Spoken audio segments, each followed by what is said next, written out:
podcast, Room303, is back. I'm your host, Jermaine Mendez. This is my co-host, Nicholas Moran. And as always, we have with us EPE. How are you doing this evening, Nick? Yeah, nothing to complain about. Potty training a dog sucks, but, you know, it's whatever. It only sucks if you paid money to pick up poop and pee. I didn't do that, so it's like I'm not upset about it. Okay, so then you're in the clear. Yeah. All right, how you doing this evening, Nick? Eric. Got him. I am not focused right now. The nap is in full effect. Still got that haze? Yeah, I'm like not focused. Did you see that I didn't hit play on the theme song? There was just dead space to open it. Yeah, it was good. And then I said ooh-wee, and I was just like, shit, what do I say next? Ladies and gentlemen, I promise you we have a podcast episode for you. This is episode 168. We'll be getting into the pop culture pick'em and the NFL wildcard review, as well as covering the bets that we placed last week for the wildcard.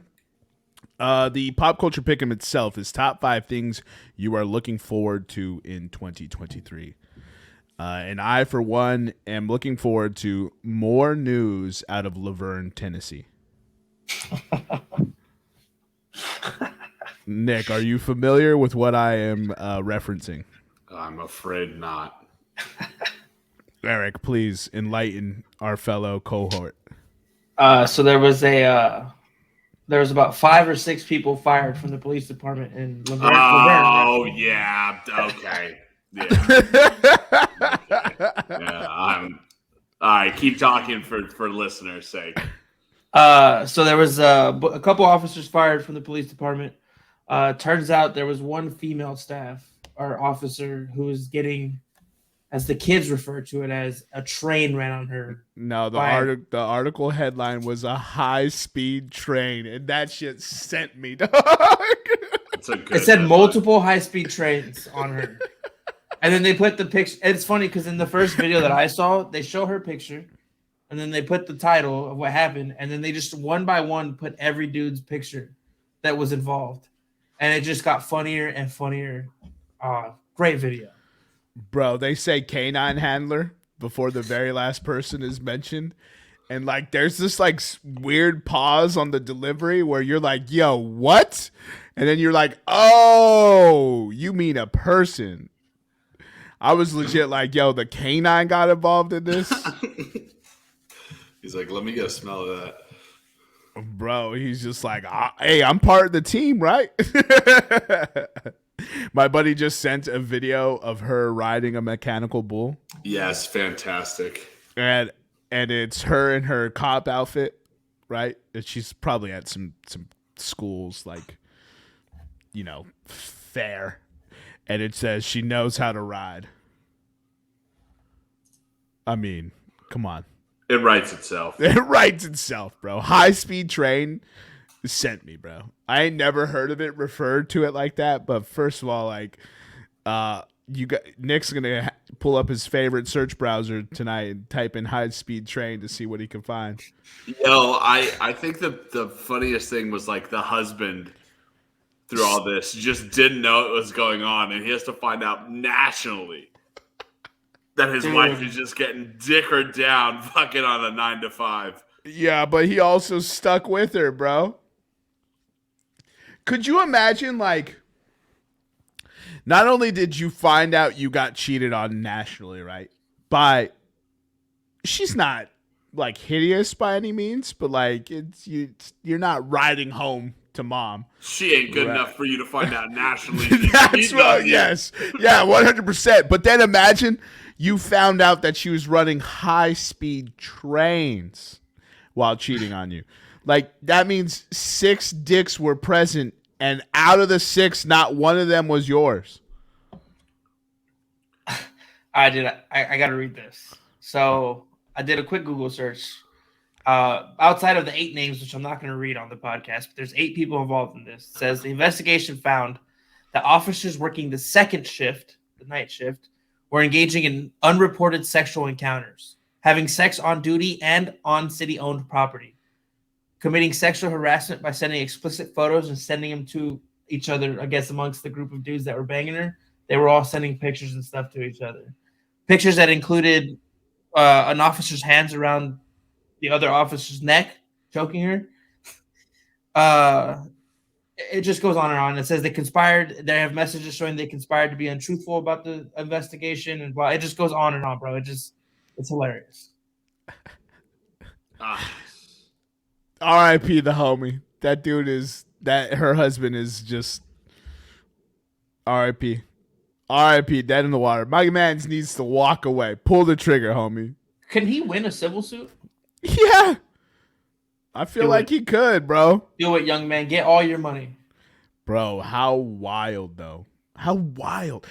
My thing is just like, when have you ever been in a situation where you could just propose this idea? Like, who proposed it? How did they end up getting into this situation? You know what I mean? Did she walk in after a cocaine bust, like on an infinite high, and just grab every one of them and said, "You're all fucking me now," and they didn't know what to do? Yeah, that's what I wonder. Right? Like, how does this come to fruition? It's nuts. They should write a tell-all. I think they have to, right? I think so, man.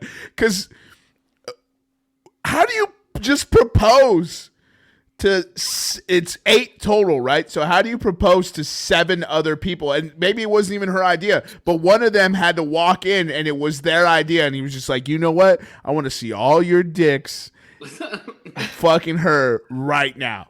I just want to think that it's like they keep raising it. Like it was like a bet out of control. She was like, I'll suck one dick. Oh, they were playing truth or dare. Right. Everyone was drinking a little bit. One dare led into a months-long orgy session. Yeah, All right, Eric, final thoughts. I got nothing, bro. I know some women that have, told me some things about like what their desires are. I fully think she instigated it and was like, I want all the cocks. I think that's the sentence that came out of her mouth. And then that's what happened. God damn. Do you think, here's an interesting question. After reading some of these articles, do you think there's going to be an increase of crime in the Laverne area? Because now they know that like 7 officers are not working. Like the Laverne police staff cannot instantly recoup 7 losses. Honestly, if I'm a day shift guy, I'm pissed. Like, how did I miss out on all this fun just because you motherfuckers have been working day shift? And now we'll bring on local police expert Nevada Putnam to see how this went down. R.I.P. the real victims of this story, the day shift police officers for Laverne, Tennessee, out there sweating like pigs in the mud.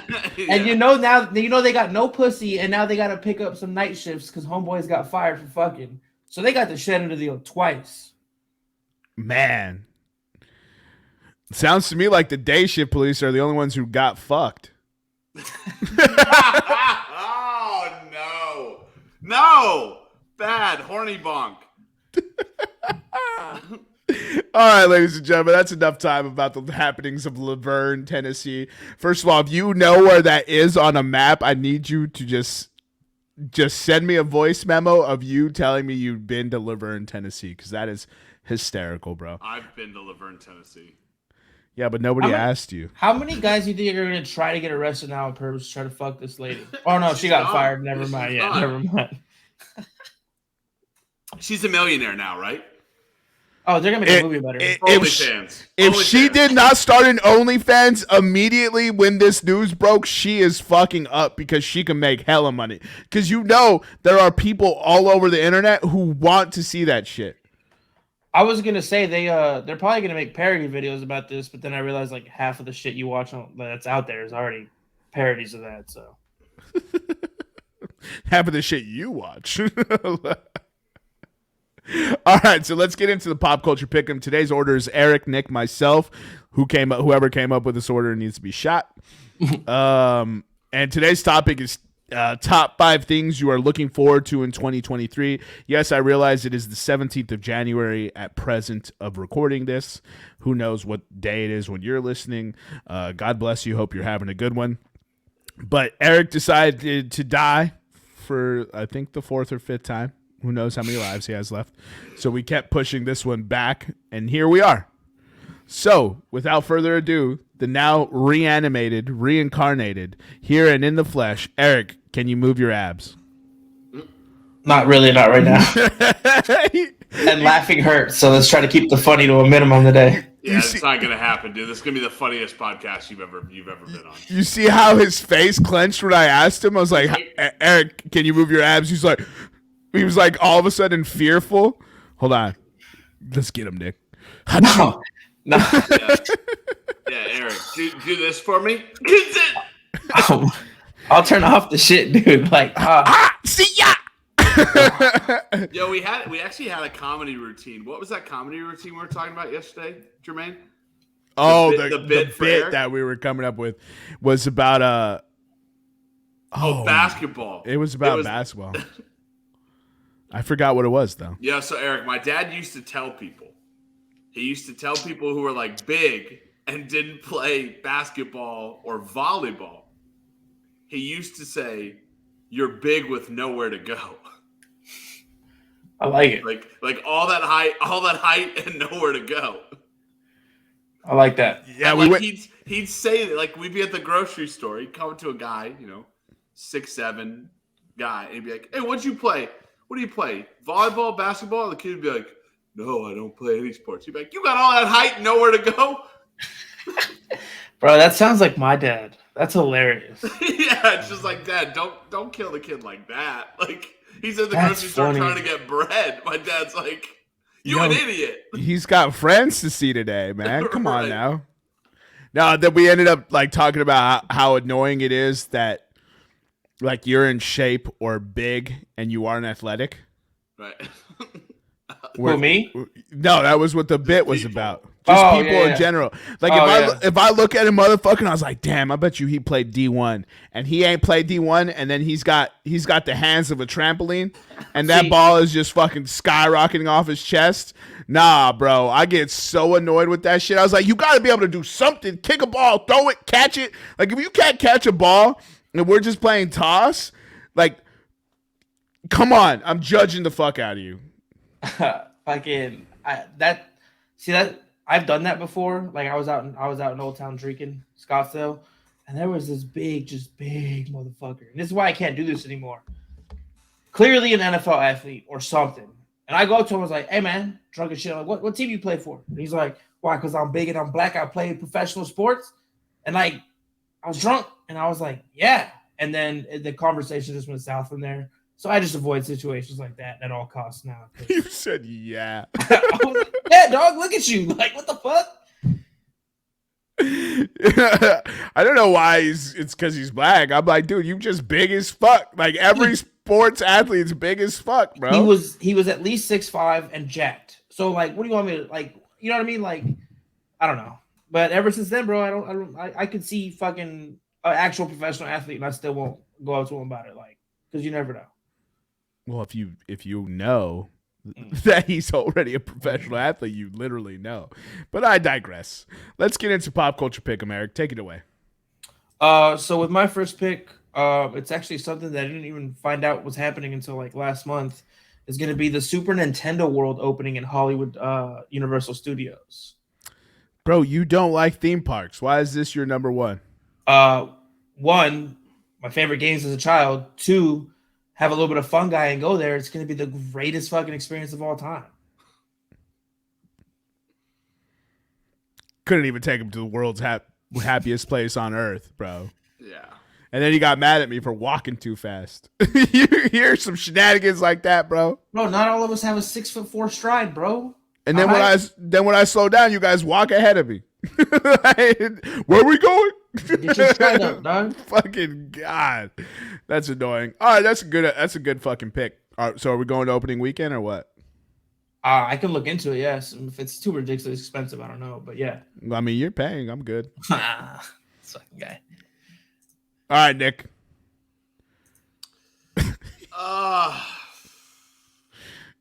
He said he was ready pre-show. He's fucking stressed. Look at him. There's nothing to look forward to. I digress. I abstain. There's nothing to look forward to. Life isn't worth it. I'm going to say, because this is something I look forward to every year, but I'm going to spotlight it in 2023, MLB opening day. I'm just looking forward to it. There's something about the rebirth of spring and MLB. It's the only time that Jermaine pays attention to baseball, other than playoffs. So No. I've been on the record on this podcast of telling people how my viewing of baseball goes. I don't start watching until the All-Star break. Right, but you watch opening day.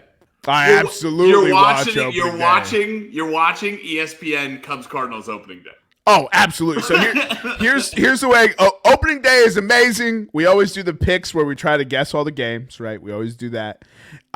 And then I'll take it even further. So I consider it like opening 10 days because I need to see each team home and away, right? Because obviously some teams open on the road. So I'm trying to see at least the first home and first road game for most teams. Because that shit's fucking exciting. The crowds are red hot. Everyone's super excited. The announcers are back. And that's usually when all the crazy shit just pops off at the beginning of the year. Because everyone's been fucking locked in a closet, not swinging a baseball bat. Now they can actually get full tilt and go, Yard City McGee on everybody. That shit's fucking fun. So the first 10 days of the season are amazing. You for regular season play, I don't know if there is any regular season of any other sport that has a better kickoff than baseball. So I agree with that. No. Yeah. And it still irks me that during COVID, the MLB could have opened the season on 4th of July weekend and they fucking missed it. We talked about it all. Dude, I'm 2 years later, I'm still angry.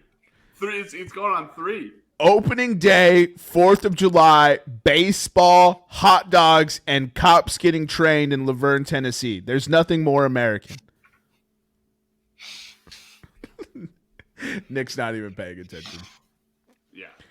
All right, so for my first pick, I'm going to go ahead and take The Fall of X. It is a comic book storyline that Marvel is putting on this summer. And obviously it's the fall of the X-Men. So a few years back, Jonathan Hickman, one of my favorite writers who had an outstanding Avengers run and did the modern Secret Wars storyline, took over the X-Men title and went with Dawn of X and revamped everything about the X-Men.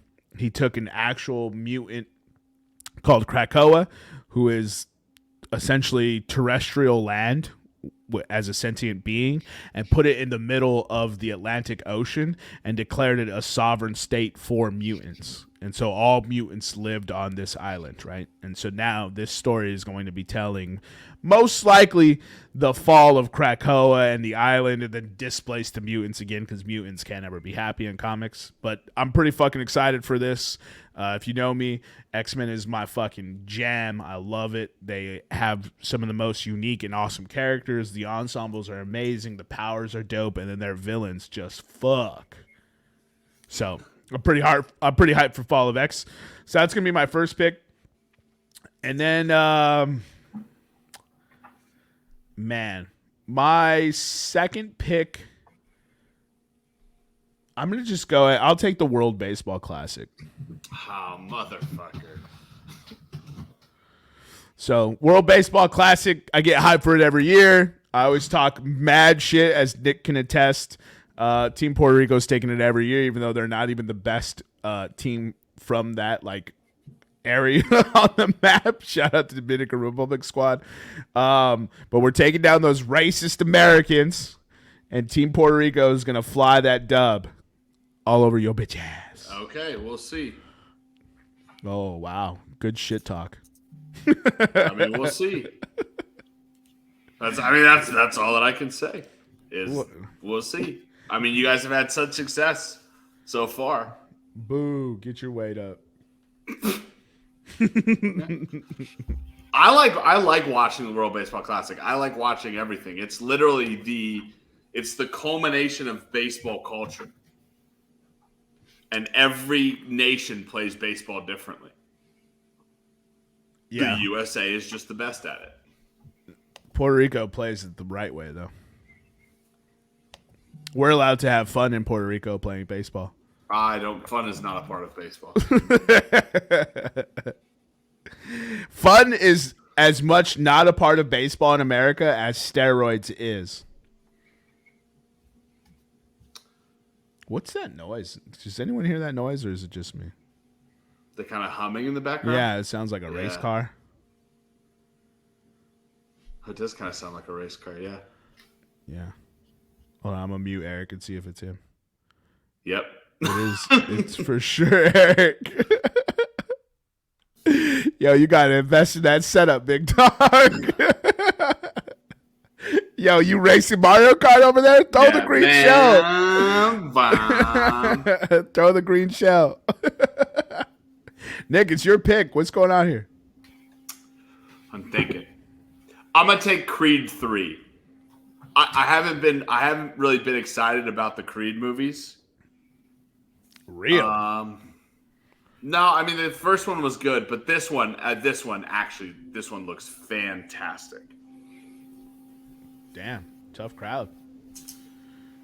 Tough crowd. I mean, we talked about it before. That trailer does look sick. On how hyped we are for this. Well, first of all, I loved Creed 1. I loved Creed 2. Both are outstanding films. Yeah, so I'm absolutely hyped for the trilogy movie. It's going to be one of the best trilogies ever made, in my opinion.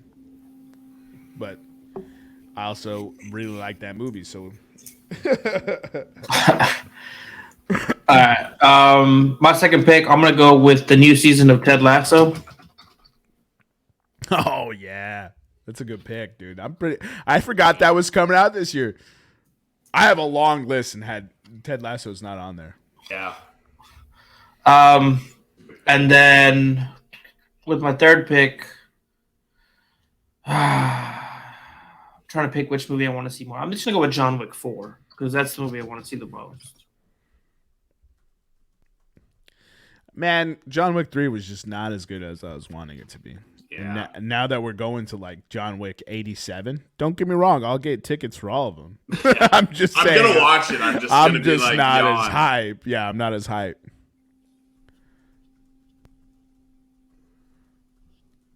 Nick, bro, are you paying attention? Yeah, I'm trying to think here. All right. Well, fill the space with words while you think. All right, I'm fucking thinking. I'm gonna go with the Last of Us TV show. Haven't seen the episode that released this last Sunday. Yep.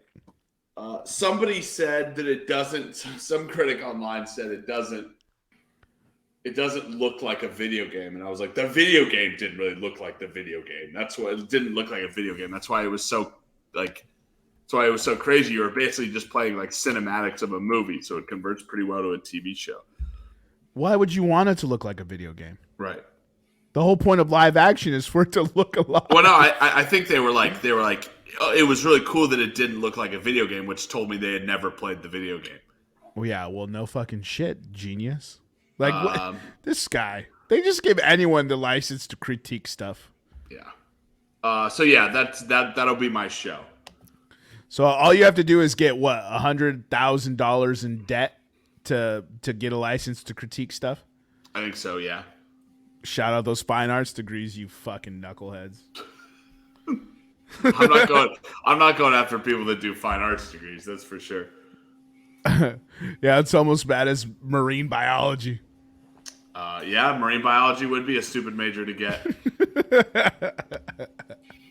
Not like the good and honorable profession that is biological oceanography. That's not good and honorable. What is the ocean's not even real, dog? Have you been to the bottom? It's like Europe doesn't exist. They're all conspiracies. Only James Cameron has been there. Birds, Europe, and the ocean, not real. What, Eric? You ever been to Europe? Nah, yes. Bro. It's just Photoshop photos, dog. Yes, I have been there. Nah, it's actually a plot of land in Nebraska. They just fly in circles until they let you down. You ain't ever been to Europe. Ain't no one ever been to Europe, bro.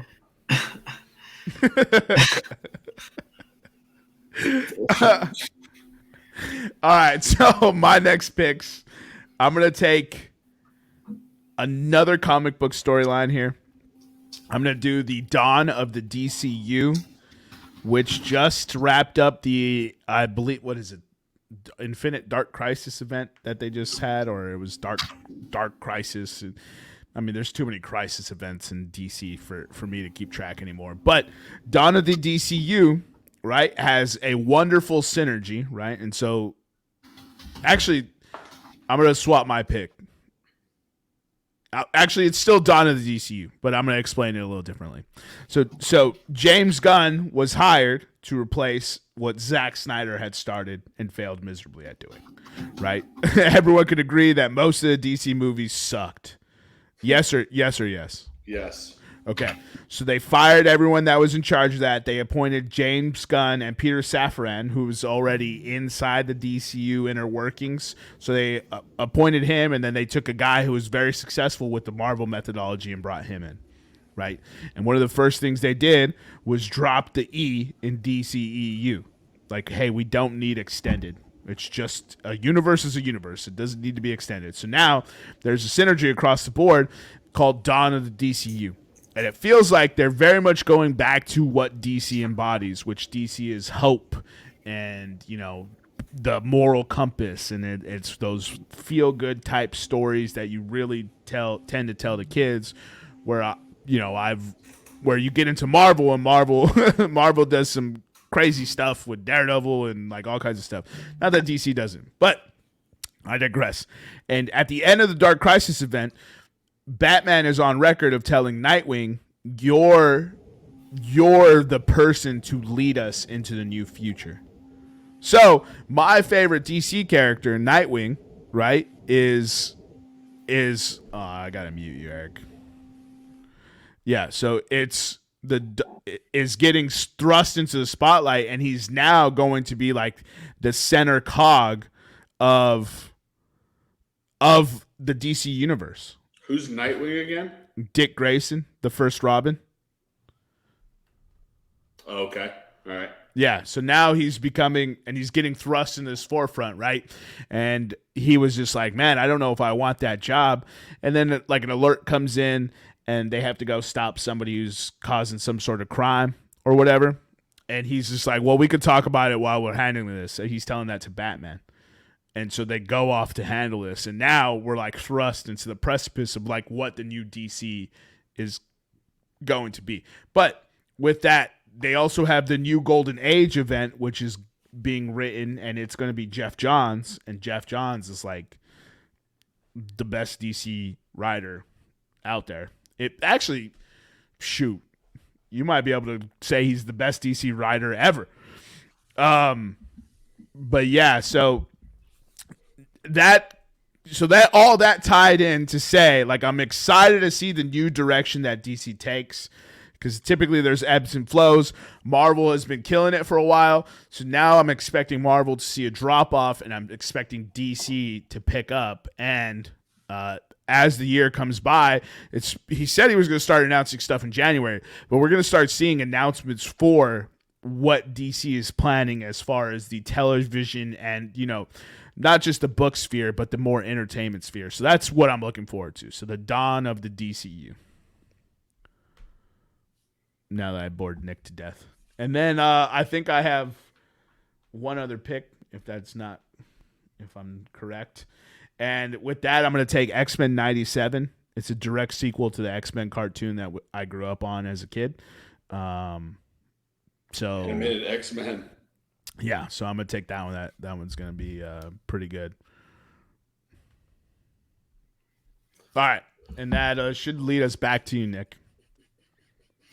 I'll go another movie here before I go my sporting event. But if my sporting event goes off, I'm gonna flip a bitch. Just take the sporting event. Well, we'll see. I like playing with fire. I'm gonna go Dune Part 2. I loved the first movie. I thought it was really good. I didn't like how it left me on a cliffhanger at the end. I thought they were really starting to develop a good movie. And then they were just like, all right, well, tune back in next year. So I'm ready to tune back in this year. Yeah. No, that's a good pick, and I think Eric is annoyed you picked it. No, I'm just annoyed that I had to wait a whole year to get the second half of one movie. But whatever. Yeah. It's fine. Am I up? I'm kind of torn here. I got a bunch of shit on this list, and I really didn't pick with the ones I thought I was going to go with. But I'm gonna go John Jones heavyweight fight debut. Oh yeah, he's back, baby. Yeah, I could care less. Why could you? All right, Eric, you tell me why you care, and then Jermaine, you can tell me why you care less. I care because I'm interested in seeing somebody who I think is one of the best ever go up and see if he can dominate still. But I mean, I understand why people are frustrated with him and stuff. So, but I'm excited. I hope it's Cyril Gane, right? Yeah, Gone. Yeah. Gone? I think it's Gone or Gain because he's French. Whatever. So it should be a good fight. And I'm excited to see John Jones fight again and make his heavyweight debut. Dude, how many times have we done this? Like, what is this? The 5th comeback from John Jones? And all the fans get fucking excited and get all fucking hype and like, oh, John Jones is back. And then he's going to do some fucking dumb shit again and fucking leave. So I'm over it. I don't care anymore. John Jones has lost his luster. I don't care anymore. Either fight or don't. Like, stop talking about it. I don't care about John Jones anymore. So I'm glad at least he's fighting. It's not against Francis Ngannou. So secondly, who cares? You know what I mean? Like, the dude who beat Stipe isn't the one fighting John Jones. So, like, again, that's another reason, like, who cares? UFC dropped the ball for this heavyweight fight. They didn't get the deal done with Ngannou for December. They didn't get it done for, fucking October. They didn't get it done for Madison Square Garden. And now they've released the heavyweight champion, who, granted, only fought once a year the last 3 or 4 years, right?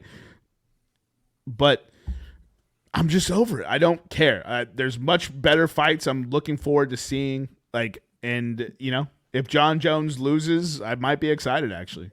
Like, I might root for his demise finally because I'm just over it. I'm over getting excited for John Jones and then him fucking doing more cocaine and speeding off into the night. Like, fuck off. Like, next, who's the next star? That's what I'm more interested in. I don't care about John Jones. That's my opinion though. But I'll be watching the fight. It's like Fast 9. What's the next one? Speaking of Fast 9, with my 5th pick. No, I'm just kidding. Yo, is Fast 9? Did Fast 9 come out or it did, right? So yeah, F9 came out. We're doing Fast 10. Oh, bro, we're almost at F12. We almost have the full function keys of a Windows keyboard. That's funny. But yeah, and then your last pick, brother. Yeah, last pick. I had a couple good ones.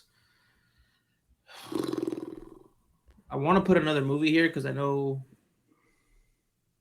but I got to do it. The Polaris Dawn, the first commercial spacewalk. If that shit's successful, that means we can be able to fly and do spacewalks. I mean, you have to be rich, but that means people can be walking in space, son. Bro, let's work on going outside first. Oh. Just let me have my fucking 5 moments, bro. Bro, I didn't know about this commercial spacewalk. What is the price of this commercial spacewalk, Eric?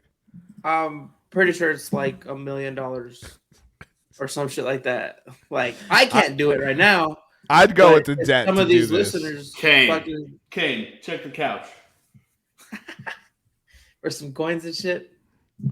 I'd pay $1 million to go into space. I would, for sure.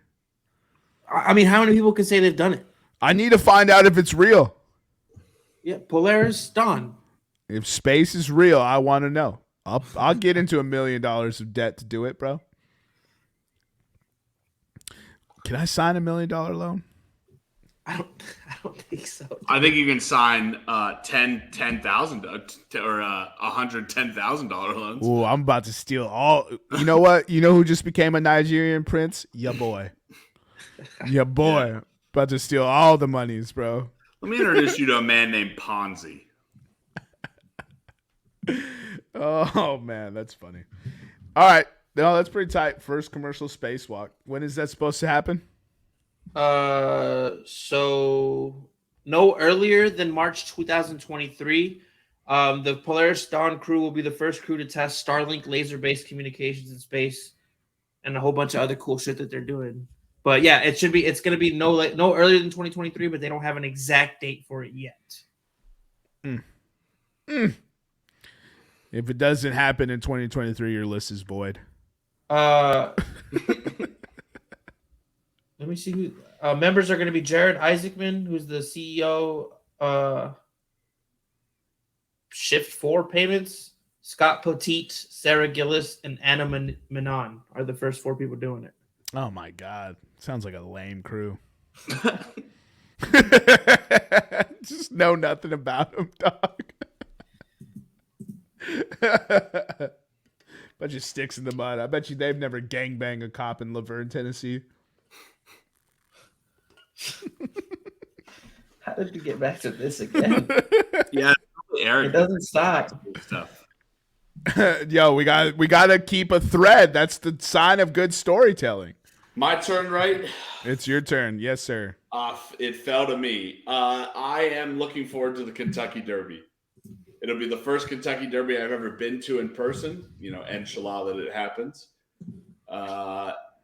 And we'll be out there. Hopefully you guys you two gentlemen can join us.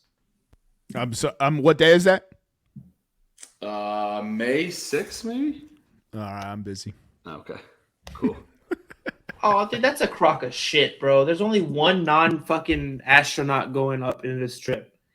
It's that Jared Isaacman. Everybody else is already fucking a spaceman. Well, yeah. Yeah, they're going to test shit in space. Like, yeah, of course. Well, I understand it's the first private human space flight, and there's only one private citizen on it that isn't a spaceman. But I mean, at least take 3 or 4 motherfuckers. God damn. Nah, they don't have Jared Eichner money, bro. What was his name again? What was that dude's name again? Jared Isaacman. The non-spaceman. Jared Isaacman? Oh, yeah. He's Jewish. That's why he got to go. He is Jewish. Oh my God, bro. From Westerfield, New Jersey. Oh. That's why he got to go. He has all the money. He's the founder CEO of Shift 4 and Draken International. Exactly. Draken International. If you Jewish, you rich, bro. It's the rule. He's 39. You not agreeing with that, Nick? I'm not. I have no comment right now. Nobody said anything bad. Why are you freaking out? I got the last pick, huh? Yeah. Oh, he's a pilot. I have a pretty long list of stuff here. That's pretty crazy. But it's all nerd stuff. It's all Marvel, Star Wars. I'm looking forward to that Ghostbusters sequel, but that's not going to be my pick. I'm going to take Avatar: The Last Airbender, the live action series on Netflix. So, you think that's not going to disappoint? I can't say that out loud, but I'm excited. Like that, I mean, that's. But I cannot sit here and say that it's not going to disappoint. One thing that I do know about this is the creators of the original Avatar series were attached to it, and then they had creative differences with Netflix, which gives me a whole lot of pause. But the casting seems pretty fucking good, so I'm excited for that. But there is very much the potential that it could suck. But so here are some of the honorable mentions. You guys can say if you agree with these or not. The Witcher season 3, Ghostbusters sequel, the first Mission Impossible movie, that Dungeons and Dragon movie, Aquaman and Lost Kingdom, Blue Beetle, The Flash, Shazam, Fury of the Gods. That's the DC slate of movies. Then the Sony slate, you have Kraven the Hunter with Aaron Taylor Johnson playing Kraven. Then you have Spider-Man Across the Spider-Verse Part 1. That first movie was tight. And then you get into some of the Marvel series. So you have Echo Season 1, Loki Season 2, Ironheart Season 1, and then Agatha Coven of Chaos.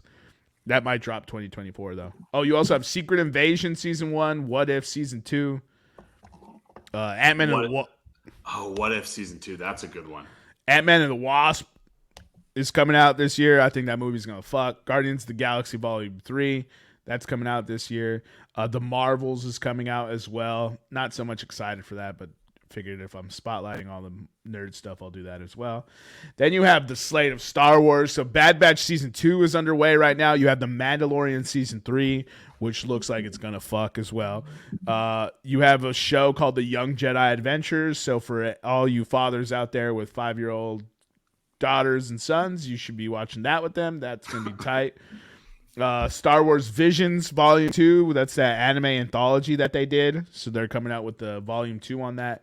And then Ahsoka Season 1. Ahsoka Season 1 is supposed to come out this year. So I'm pretty hyped for that one. Skeleton Crew Season 1. Another Star Wars show. And then The Acolyte Season 1 as well. Or is The Acolyte a movie? I don't know. I should probably know that, but I don't. And then you have some of the comic book storylines coming in. I've already touched on the Fall of X, the New Golden Age, and Dawn of the DCU. But you have X-Men Spider-Man, The Dark Web. You have X-Men Sins of Sinister, Captain America Cold War, and Summer of Symbiotes. And then you have Lazarus Planet as well. Damn, it's a big year for comic world. Yeah, so everything's finally getting back to normal from the COVID disruption. So all that oversaturation should start to mellow out in 2024. But this should be like the last year of like, because there's a bunch of shit I didn't really name. Like as far as movie-wise, like Oppenheimer is going to be a fucking big-time movie. Yeah, that's the movie I was going to pick that or John Wick, but we all know, everybody in this group knows how much I love Nolan, and I'm gonna watch that movie multiple times. So yeah. All right. So that wraps up my honorable mentions. Do you have any honorable mentions that I didn't cover? Well, I'm the only thing I was gonna say was getting my student loans forgiven. Hopefully, we win that lawsuit and I can get my student loans forgiven. That's what I'm looking forward to the fucking most this year, dude. Those goddamn fine arts degrees, bro.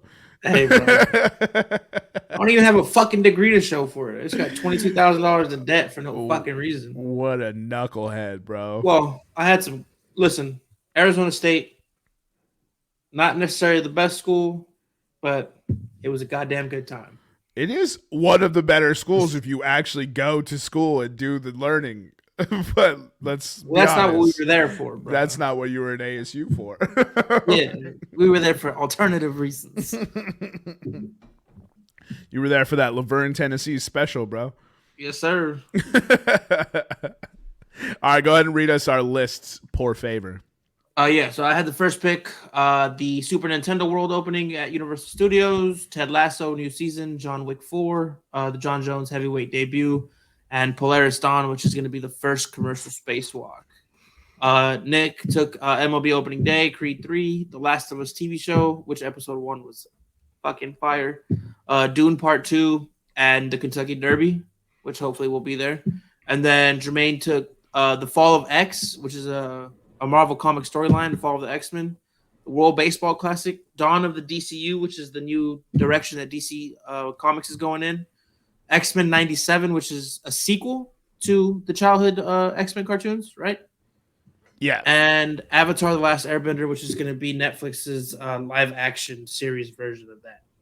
Yeah, so the X-Men 97, so the show finished in 97, and they're supposed to be picking up right where the show finished. So, and they have a lot of the voice actors coming back for that. So, I'm excited for that. I was gonna pick Batman the Animated Series Part 2 because they were making a new part to it, but Kevin Conroy passed away, and you may not know who Kevin Conroy is if you're not a nerd like me, but he's essentially the voice of Batman, right? He is Batman. He has contributed. Batman. He has contributed more to Batman than any single one actor or anyone else. He is the voice. Every video game, cartoon, movie, every single thing that you've heard a voice of Batman, it's pretty much Kevin Conroy. So him passing away sucks because he was signed on for that new thing. And then secondly, I mentioned my honorable mentions, but the honorable mention is for Marvel as well. So, or maybe Disney as a whole. So Disney has been under a bunch of tumult lately. All their shenanigans is finally getting exposed for them being a somewhat wicked company, despite always being family friendly. But so Bob Chapek was fired, right? He pushed a lot of the woke ideology that you heard coming out of Disney that people really rebelled against, and he was replaced by the CEO. He replaced Bob Iger. So Bob Iger was secretly poisoning the well from behind the scenes to get Bob Chapek pushed out for him to come back in. And his first move that he did when he came back in was fire the head of Disney Plus. So a lot of what we saw from Marvel. So Marvel has been treating their visual effects creators terribly. They don't have enough, which is why the visual effects for most of the stuff they've released since COVID has been suspect. And one of the things that's come out is they want to produce more quality over quantity. So I'm hoping they rein in this Marvel bus and we don't need this much content and we just focus on getting good fucking shit. And so that is a very slept on storyline because the James Gunn DC thing is happening very publicly, but at the same time, MCU is having a shakeup. Disney's having a shakeup. And then there is never a good storyline coming out of the Star Wars camp. So one can only hope that Kathleen Kennedy is out next to get a synergy across your actual product because it's looking real bad right now. But that one is quietly flying under the radar, and it's pretty hysterical to see. We're at 48 minutes, boys, so let's go ahead and pick up the pace here. We got sidetracked by the initial story we opened with. If you guys are just now joining the podcast, first of all, how did you randomly pick 48 minutes? But you missed us discuss the Laverne, Tennessee situation, so go ahead and go back to the beginning. It's going to be the through line, Eric. It's going to be the through line. Just accept it. All right, so let's go ahead and get into the NFL wildcard review. I'll turn it over to you, Eric, and you can go through stuff as you want. Cool. So real quick, before we get into the wildcard review, because we just had the wildcard weekend, I did go back and count out everybody's picks from our divisional breakdown. We finished with records of Jermaine had 39 hits, 48 losses, and 3 draws. Nick had 33 hits, 40 losses, and 2 draws. I had 33 hits, 33 losses, and 2 draws. So that was our record for our divisional and / futures picks for the season. Do you have the profit or the loss on there, Eric? Did you calculate that? I did not, and we'll talk about this post show. But I was trying to figure out a way to start doing that with you guys. But we'll talk about that post show. So we're gonna get into the NFL wildcard weekend. It was actually a pretty decent weekend of football. I'm going to give you guys the picks that we had. So Nick gave us his Nuggets. His Nuggets finished 2-3-1. Nick went 5-4-1, and Jermaine went 4-3-1. We pretty much, as a podcast, got the entire as far as how we picked the playoffs to play out. The only thing that was wrong was Nick took the Chargers. And, fucking dummy. They blew that. It looked good. In the first half, it looked good. I one of the best. So I'll just talk about it right now. Talking about the Chargers and the Jaguars. One of my buddies made a really great comparison of this game. He goes, "This Chargers-Jacksonville's game is you are playing be a pro with Trevor Lawrence." And the first half, you threw 4 interceptions, and then after that, you were like, "Oh fuck, I guess I gotta win this game. It is the playoffs." So for those uninitiated, Be a Pro is the Oculus quarterback football game, correct? No, I'm just saying it's like a career mode. It's like your career mode and then where you're just fucking around in the first half, you throw 4 picks and then somehow come back to win the game. Yeah. Okay. Yeah. So you're talking about when my defense steps up in the Super Bowl, the Browns Super Bowl I'm not run. saying anything specific. I'm just saying my offensive coordinator put me in legitimately bad situations, and your boy was stout. No yards earned. That was my nickname, bro. NYE, bro. No yards earned. Nick winning Super Bowls with Josh McCown at quarterback.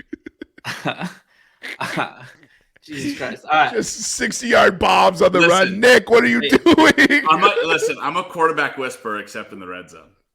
Actually, I'm a quarterback whisperer except in the 5-yard line. Then I just throw pick after pick. Oh. I need to run the ball more. Not like we didn't have one of the best run games in all of football. Oh, for those of you listening at home, that's correct. Nick did not pick the final 8 correctly. Just your boy Skinny P did. And Eric, I think, said he did as well. But he's an executive producer, so we don't really count those votes. Oh, I didn't really give my votes, but I would have got them all right anyway. But yeah, just to give a quick rundown of the weekend. First game was the Seahawks versus Niners, which was the second biggest drubbing of the weekend. The Niners won 41-23. The Chargers went up, 27-0 on the Jaguars, and then they ended up losing 31-30. And we didn't talk about it, but that missed extra point. Or was it a missed field goal? It was a missed field goal, yeah. Missed field goal. Cameron gets it. Yeah, we'll talk about it. Yeah. And then we had the Dolphins close a couple big leads. They clawed back. They ended up losing 34-31. So it was what did this line close at? 18? Bills minus 18? Are you making shit up? It was 9.5, which is what I took as my lock. So I'm a fucking retard, but I think it went. If it got to 18, it closed at 14. Oh, okay. You could have got Miami plus 14. Yeah. Tell me you bet that. I took Miami plus 9.5. Yeah. All right, and then we had the one we all saw coming. If this was a Friends episode, the Giants beat the Minnesota Vikings 31-24. And then the Sunday night game, the Bengals and the Ravens were in a much closer contest than I thought. Bengals won 24-7. And then Monday night, which I still don't know why we have Monday night playoffs, but Monday night game, the Bucks got destroyed by the Cowboys 31-14. And the Cowboys kicker missed 4 extra points. Yo, bro. Let's open with the Cowboys Bucks game.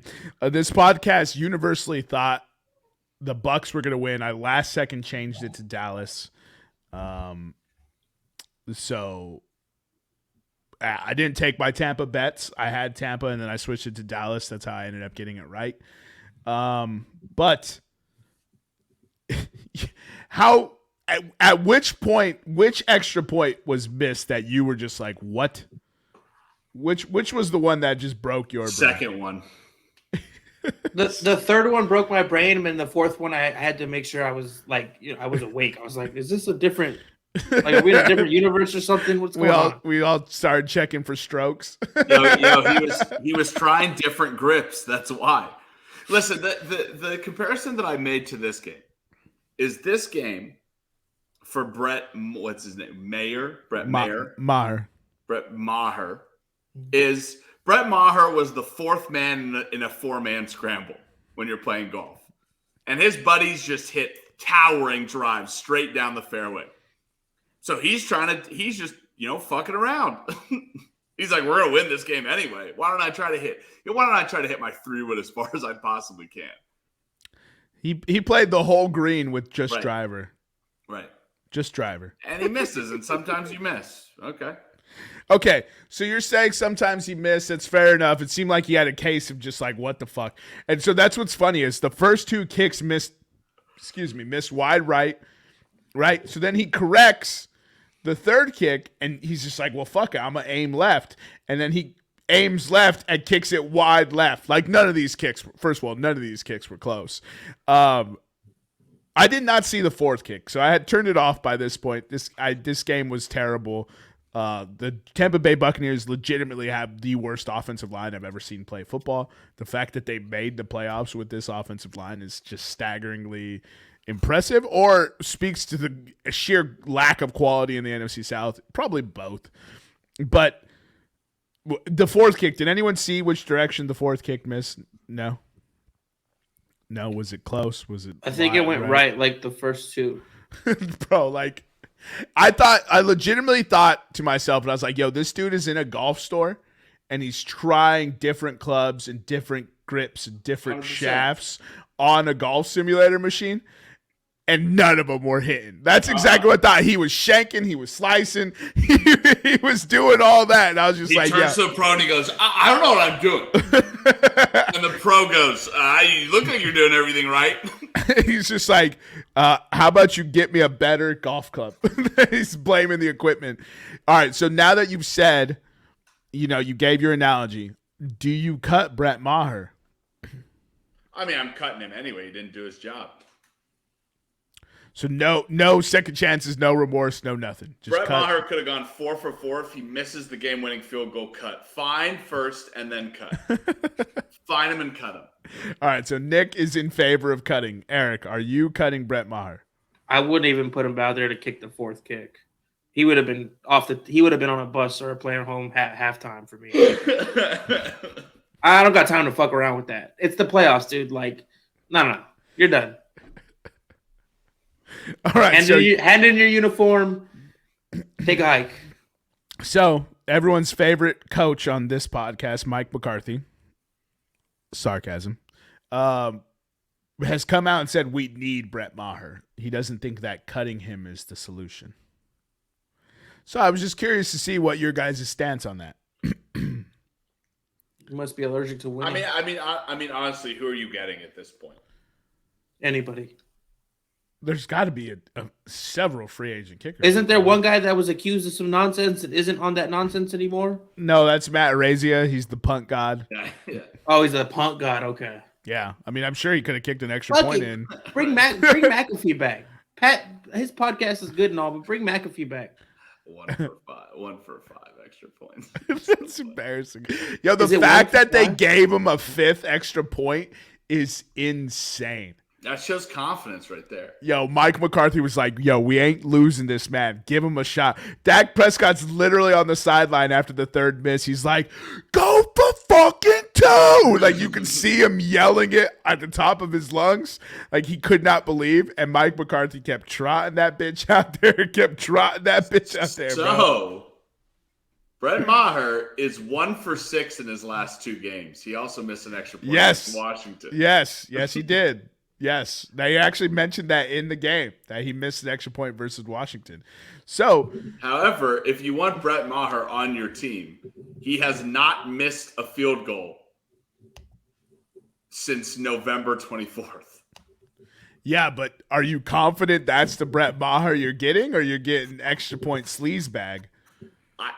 I think there's a difference. I think he gets scared too close in. I think the Cowboys put him back where he's not daunted by those big old goalposts. I think the Cowboys just got to be that team that rolls with 2 kickers, one for the extra point, one for the field goals.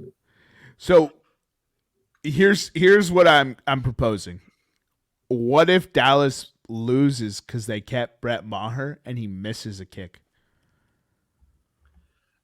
Yeah, hindsight is 20/20, I guess. Well, that's best case scenario for anybody who wants McCarthy gone. That you're fired after that. Also, that's not hindsight. We're saying cut him now. It's like a week out. What I'm saying is if they don't cut him, that's hindsight. Oh, okay. Yeah, that's fine. Okay, so that wraps up Tampa Bay, Dallas. Look, Dallas was the better team going into this. We all had Bucks. Well, I switched to the Cowboys, but it felt like a game Dallas could lose based on how they were playing. But this Dallas Cowboys team is the team that a lot of people thought we'd be getting. So the matchup that they have scheduled for the divisional round is actually very exciting now based on this. We'll get into that. But what was the next game that we're getting into for covering? So if we're working backwards, we had the Bengals Ravens, which, I mean, Dude, that was a game. It was going to be a game, right? I really think this was very good football. And the weekend was very good football. I think except for there was one stink fest of a game. What was the stinker? Oh, it was Niners. the Bucks. It was the Bucks game. yeah. No, the Seahawks had the lead at halftime. Right. I told you too. It was Sunday. It was right after the Giants Vikings game. I said if the Bengals Ravens game is good, that's a bad sign for Monday because that means there's no way God gives us all good football games. Yo, I said that on Monday at my work. I was like, the Cowboys are about to blow them out. We've had too many good games this weekend. There's no way that they just give us all good football. There was a beatdown coming. As soon as the first quarter ended for the Bucks game, I was like, I'm going to sleep. Yo, I turned that bitch off. I wasn't even watching it no more. I put hoops back on. Yeah. So shout out Tyler Huntley for making that a game. But man, that fucking goal line turnover, that's a tough pill to swallow. Is John Harbaugh the king of the worst play calling? There were so many times where he's not the OC. So okay, or was it just because they were operating with Huntley and not Lamar? Because there was some. I was like, "This is what you're like," and we say this about almost every game, but there was multiple times where I was like, "This is what you chose to call." Yeah, they were doing that because it's Tyler Huntley for sure. Yeah. Oh my god! Well, it was god awful. All right, so you brought up Lamar Jackson. Is Lamar Jackson a Raven next year? No. Yes. Okay. One yes, one no. All right, so the very next game, we had the New York. Oh, are you going to break the tie? No. Whenever I ask questions, I never answer my own question. Well, we have a tiebreaker. What do you think? Well, cool. We have a tie. You know what I think? I think we'll have an answer when the offseason starts. He wants to get on us, Eric, because we don't talk, but then he just answers questions like, okay, cool, moving on. Yeah, every podcast since we started, I've asked a question to get an answer, and then I move to the next topic. Like, it's not my fault you caught me in episode 168. Thank you for paying attention. I say Lamar Jackson is a Raven next year. The franchise tag exists. There's no way. Look, the only way he's not a Raven is if the Ravens franchise him and then trade him. I'm really tired of athletes like going on social media and being like and liking posts and that this has become a following story and then doing nothing about it. If you want me to get excited about you liking posts or you clearing your Instagram bio, then do something about it. But no, you come back for less than market value or you let yourself be franchise tagged. And like, who was the last person to do it? Kirk Cousins probably was the last person to say F you to the organization. Yeah, but he got franchise tagged twice before he was let go. Right. But like I'm sick of it. I'm sick of this thing where they're like Le'Veon Bell did it too. Right, but but then he didn't play a year because he wouldn't sign with anybody. Well, the only thing he could do was sign the franchise tag, and he said, "I'm not doing that."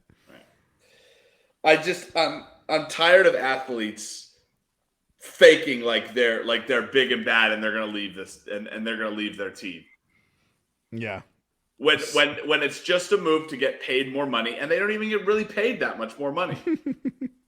It's almost comparable to what they were gonna get anyways. When the agents and the GMs start talking, they don't talk about whether Lamar liked a post on Facebook that was like, take care of the things that you are bad when you don't have them. They don't care. They really don't, bro. That subliminal shit is fucking comical. Yeah, no, I think Lamar Jackson stays. The only way he leaves is if the Ravens trade him. And if the Ravens are trading him, they're getting a top 5 pick this year. Yeah. Plus, I mean, way more. And if I'm the Ravens and if Lamar doesn't want to go, I think I'd investigate actually trading him. What? How many? I mean, like, when was the last time dude played a healthy season? Ever? I don't know, Eric. You're the MVP, his MVP year, right? I think it's happened more often than most people think.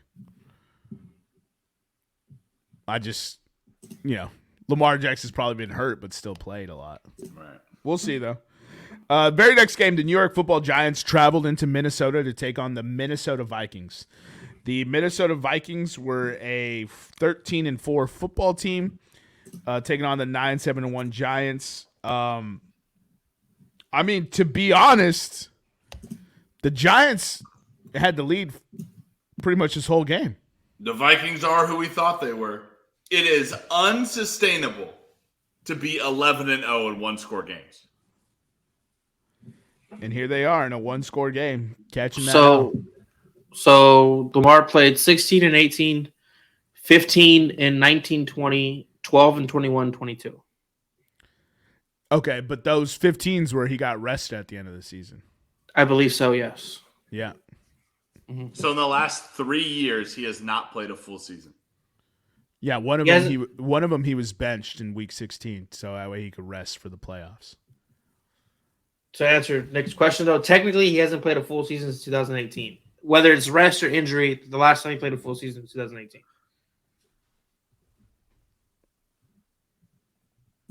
I mean, if he's getting rested, fine. But getting rested the last 2 games of the year, that seems kind of... No, it's one game. Those were 16-game seasons. Remember, the 17 thing just barely started. Read them off again, Eric. Oh, crap. Give me 1 second. Let me get back to it. 2018-16, 2019-15, 2020, 15, 21, and 22, 12.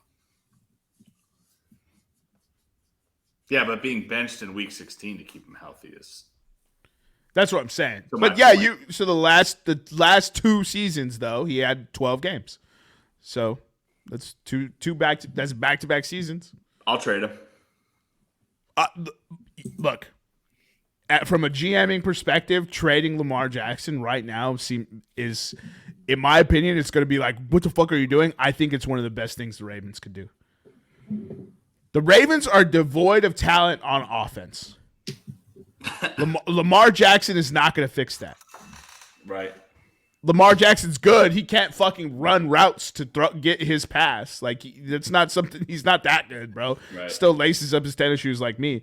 Like, the haul you could get for Lamar Jackson for a player who's just been like as flagrant as he has been. Like, bro, he missed 5 games this year, right? And the Ravens still made the playoffs. So, like, Lamar, I respect what you're trying to do. Get your money. Always. I'm just saying, if the Ravens trade your ass, like, don't be shocked, bro. Don't be shocked. Someone will pay him. Someone will pay him. That's one thing in football. Someone will pay him. But so Giants. Anybody shocked on the Giants beating the Minnesota Vikings? Nope.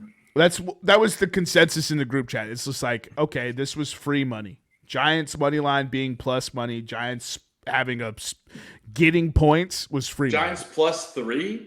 Also, Yummy. Not that again, a useless stat, but the last 6. It's fine, Eric. The last 6, now 7 years in the NFC, the 6 seed has beat the 3 seed. Really? That would have been a great nugget. Where was that before? Where was that last episode? I mean, we still took the Giants. I mean, yeah, we were all over it, but like, that's a Nick's nugget if I ever heard one. Right. Write it down, Nick. What are you doing? Not writing that down. That's good. That'll be an Eric extra. We still need it for next year. Who's writing this stat down? Eric, that's your stat. I got it. Oh my goodness, that was So like when the Eagles are the 6th seed next year, hammer the Eagles, bro. because Jalen's been hurt. All right, Bills took on the Dolphins. Bills ended up winning the game 34-31, as Eric said. Thoughts on that game? Josh Allen was doing the same thing Brett Maher was doing, testing out different grips. I said it like at the first drive of the game. I was like, "What? Josh Allen's playing sus, bro. He's gonna cost the Bills a fucking Super Bowl bid." Yep. Book it. Josh Allen sus. Mike McDaniel, good coach, yes or yes? I think so. Yes. He was down 17 points in this game. Oh, and if it wasn't for that 4th and 1 blunder where they got to delay a game, they might win with Skylar Thompson at quarterback over Josh Allen and the Buffalo Bills. Yeah, that's the crazy part of this game. Bro, shout out Dolphins fans. You got yourself something there, bro. If they could get a running back, I'd be scared of that Miami team, bro. If Tua is on this team, does it change the final score? No. That's what I think is the funniest thing ever. You can put Madden no picture player as the Dolphins quarterback. You can put Teddy Bridgewater. You can put Tua Tagovailoa. It does not change the fact that the Bills win this game 34-31. No, and that's what's so funny. What's so funny is the reason why you asked that is I looked up the previous score when Tua played the Bills on December 17th. I looked up the previous or something, right? I looked up the previous score and I was like, didn't Tua lose by 3? Yeah, 32-29. 32-29, right? Yeah. Like, dog, like I thought the same thing. I was just like, nah, bro. I don't know if Tua wins this game. I don't know if Tua changes this game. I don't think he does. Yeah. What were the stats on Skylar McDonald's? 18 for 45, 220 and 1. That's so bad. And 2 interceptions. Oh my God. Yeah, but look, Tua is a little bit better than that, but he's not changing the score. They had 20 carries for 42 yards. Like, they didn't lose this game because of the quarterback. They couldn't run the goddamn football, bro. Right. How many defensive touchdowns did they get, bro? They got that one from Zach Seiler. Oh, and then it was all kicks? Jason Sanders was 3 for 3. So that's 9 points plus the 2 touchdowns plus the Jeff Wilson touchdown. So, yeah, man, I'm just like the Dolphins. I was watching this game and I was like, yo, the Dolphins have not played well. How are they in this game? Josh Allen was testing out different grips. Josh Allen out there playing with Nerf footballs, bro. Right. I mean, Josh Allen was literally playing fuck it, we're going deep. And then wouldn't hold on to the ball when he was running. Like, that's the most important part when you're running. That's insane. Right. All right, let's wrap up the Jaguars as we in Duval country took on the Los Angeles Chargers. Duval. They were down 27-0, as Eric alluded to. You know what? This game perfectly, and I'll let you guys speak to it after I make this point, but this game perfectly sums up these two teams, right? It's which team had a better half of football. So annoying. Because they're not consistent, right? So since they're not consistent, each team had great halves. And it was who had a little bit better half. And what's so funny is the Jaguars got this win, and I still don't think they had the better half. Like that's what's crazy about this. Cameron Dicker hits that kick. This game, it doesn't even matter. Yeah. What are your thoughts after losing your AFC South trouncing? At halftime, it looked great. Bro, so remember when I was asking you what is a trouncing and I was giving you examples? And in the first half, every example I had presented was there. Every single one. I was like, they got trounced. We might need a word more severe than trounce. Mollywopped. And they won the football game. I told my buddies about this bet, right? And we were watching the game and they were like, yo, your bet's going really well. And I went, nope, I've seen this before. When it looks when it looks in the first half like you're not gonna lose, it's some shit's gonna happen. Especially with the Chargers, bro. Right? You bet on the wrong horse when you had the Chargers. Every time the Chargers were up 27-0 at one point, right? Yes. And I was and I had my head in my hands. My buddies were like, "What are you upset about?" The Chargers are going to blow this. There's no way, bro. No way. I have a fan tweet from the game here that I want to read through. So, of course, he's heartbroken. He starts in order since 2006, 2007, everything he's dealt with. The Marlon McCree game, 2006, 2007. You guys remember that? No. 4th and 5, 6:25 left in the fourth quarter, and he fucks it up and they lose to the Patriots. Patriots go on to win the Super Bowl. The Norv Turner era, 2007, 2012, with Ed Hockley as the whistleblower, calling games against their favor. The Nate Keating game against the Jets. No, that's dumb. Throw that out. There are refs that hate teams, bro. How many games? All right, here's what I need in that. I need him to give me empirical evidence. How many games did Ed Hockley coach in that 5-year period, or ref in that 5-year period, and what were the results?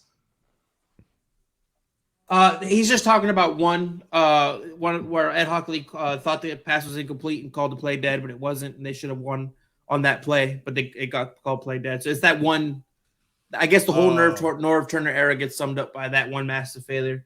Then the Nate Keating game against the Jets. 2011, Phillip Rivers fumbles on a kneel down. 2012. That Jets game, not a lot of people talk about that Jets game. That's a bad beat, bro. Let's also talk about before this, the 2007 Chargers. He didn't even mention 2007. Number one in offense. Number one offense. Number one defense. Didn't make the playoffs. Didn't make the playoffs. I think he does mention that earlier. Okay, but he has 2012, the Broncos scored 35 points in the second half after the Chargers are up 24-0. 2012 again, the 4th and 29 game, where Baltimore's on the 37-yard line and they completed it and won the game. They were down 13-10. They completed the 4th and 29, ended up winning the game. The 21-point lead to Houston in 2013. I remember that one.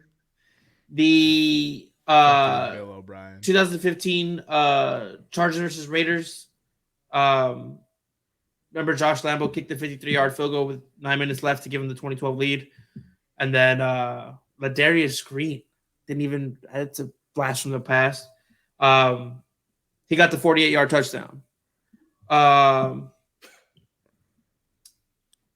Lead to Saints is under 7 minutes. They blew a 34-21 lead to the Saints with 7 minutes left in the game. Let me see here. He just keeps going, dude. He just keeps going and going. The coup on ice. 4th and 2 at the Denver 26-yard line. 5 seconds left. They hit the game, the winner. The Broncos hit the field goal for the game winner.